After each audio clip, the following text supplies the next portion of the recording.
The rain poured down in heavy sheets that afternoon, drumming against the rusted gutters of the old brick apartment building where Harold and Laverne Miller had lived for nearly 30 years. A place they kept spotless despite the peeling paint and the landlord's promises that never came true. Harold, a 72-year-old black veteran with a rigid but gentle posture, sat in his worn recliner, rubbing the stiff joint in his knee as he stared at the muted TV, while Laverne, 68 and soft-spoken with silver curls pinned back with care, folded warm laundry with the slow tenderness that came from decades of routine. Everything in the apartment smelled like lavender and old books, a place frozen in time and memory. But the peace of the evening shattered when 3 rapid, aggressive knocks slammed against their front door. Harold flinched, exchanging a confused glance with Laverne before he pushed himself up with a grunt and shuffled over, opening the door to find their landlord, Victor Crane, standing in the hallway with a rolled stack of papers in his hand and a grin that carried too much satisfaction. Victor was in his early 40s, with slicked back hair, sharp eyes that always seemed to weigh a person's worth, and a demeanor that made Harold's stomach tighten every time he saw him. Victor didn't bother with greetings. He shoved the papers forward and said, "You two need to be out by the end of the week. I'm renovating, and I've already got new tenants lined up, people who can actually pay what this place is worth." Laverne's hands instinctively flew to her chest, her voice trembling as she whispered, "But we've never missed rent. Not once in 30 years. Victor shrugged with cold indifference. "Doesn't matter. I'm raising the rent by triple next month. If you can't afford it, you leave. And frankly," he added with a smirk, "it'll be easier if you just clear out now." Harold felt heat rising in his neck, a mix of humiliation, fury, and helplessness he'd spent a lifetime pushing down. He tried to speak calmly. "Victor, we're old. We can't just move like that. We need time. You know our situation." Victor's voice sharpened. "Not my problem. You have 6 days." And with that, he turned sharply and walked down the hall, his footsteps echoing like hammer strikes. The door slammed shut, and Laverne collapsed into the nearest chair, tears brimming as Harold wrapped his arm around her. They had nowhere to go. Their savings were thin. Their medical bills had eaten away at what little they had, and they couldn't call their son not yet, not unless it was absolutely necessary. Because he wasn't just their son. He was Judge Samuel Carter, one of the youngest federal judges appointed in the state. A man known for his fearless rulings, his razor-sharp intelligence, and a calm authority that could silence the entire courtroom. But he wasn't biologically theirs. They had adopted him when he was 8, after finding him abandoned near a community shelter, small, scared, and alone. They raised him with everything. They had compassion, structure, love, and a belief that he could be anything. And he became more than they ever imagined. But they'd made him promise something when he left for law school, that he would never feel obligated to rescue them financially, that he would focus on building his own life. They were proud people, and they wanted him to succeed without carrying the weight of their struggles. Now, as Laverne's tears fell onto the laundry basket, Harold wondered if that promise was worth keeping. That night, they tried to sleep, but the storm outside kept breaking against the windows, and Victor's words circulated in their minds like poison. The next morning brought no relief. A notice had been slipped under their door: official eviction, with no legal basis Harold could understand, but written in intimidating language that made it seem irreversible. Laverne sat at the table with trembling hands as Harold paced the room, muttering to himself, "He can't do this, not like this." But he didn't know how to fight back. They called Victor, hoping to reason, but he refused to answer. Instead, he showed up in the afternoon with a contractor, pointing arrogantly to the hallway and discussing demolition plans right in front of them, as if they were invisible. "Walls are old. Plumbing's ancient. Gotta gut the whole floor," Victor said loudly. The contractor glanced at Harold and Laverne with sympathy, but Victor didn't care. "Once these two leave, we can start immediately," he added. Harold clenched his jaw, the anger inside him burning, but he held it back for Laverne's sake. They were being pushed out like trash. Worse, like they didn't matter at all. By the 3rd day, Victor escalated things. He shut off the heat, claiming a maintenance emergency. Laverne wrapped herself in blankets, coughing from the cold. Harold went downstairs to confront Victor, but Victor laughed in his face, saying, "Take me to court if you want. You'll be out before any judge ever looks at your case."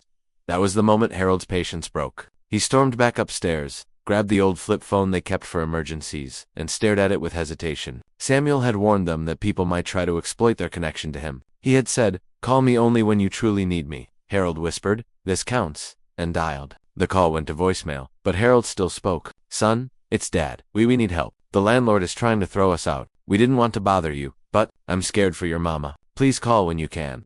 Laverne watched him, her eyes filled with guilt and hope. "You did the right thing," she whispered. That evening, hours passed with no response. The air inside the apartment grew colder, and Harold's fear turned into regret. Maybe Samuel was too busy. Maybe he was in court. Maybe he didn't even see the message. But just past midnight, as the building settled into silence, Harold's phone rang. The name flashed across the screen. "Samuel?" Harold answered, trying to steady his voice. son? Samuel's deep, controlled voice replied, Dad, what happened? Harold explained everything: the eviction notice, the threats, the heat being shut off. He tried to be calm, but couldn't hide the crack in his voice. Samuel listened with a stillness that bordered on dangerous silence. When Harold finished, Samuel spoke quietly but with unmistakable authority.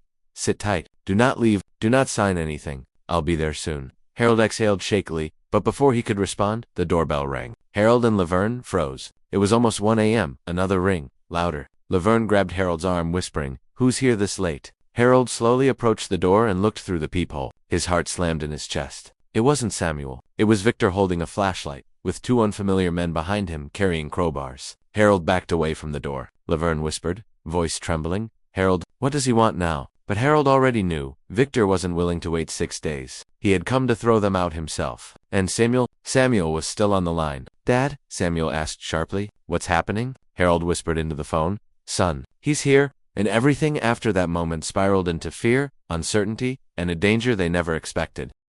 Harold's whisper barely left his lips before Samuel's tone changed instantly, sharpened with urgency, the kind he only used in court when something was dangerously wrong. Dad, listen to me carefully. Do not open that door. I'm already on my way. But the pounding from the hallway grew louder, more aggressive, as Victor barked, Open up. You don't have a legal right to be here anymore. You're trespassing, and I'm not waiting for the courts. The audacity of the claim almost made Harold choke. Trespassing. In their own home for nearly 3 decades? One of the men behind Victor struck the door with the crowbar, the metal clanging violently. Laverne muffled a cry, clutching Harold's arm, her frail body trembling. Harold backed away as the door shook again, and Samuel's voice came hard and fast from the phone. Dad, put me on speaker. Harold fumbled with the buttons and switched it on, holding the phone toward the door. Samuel's voice filled the apartment, cool but lethal. Victor Crane, this is Judge Samuel Carter. You are currently attempting a forced eviction without notice, without legal process, and using intimidation tactics that violate multiple state and federal housing laws. You are to stop immediately.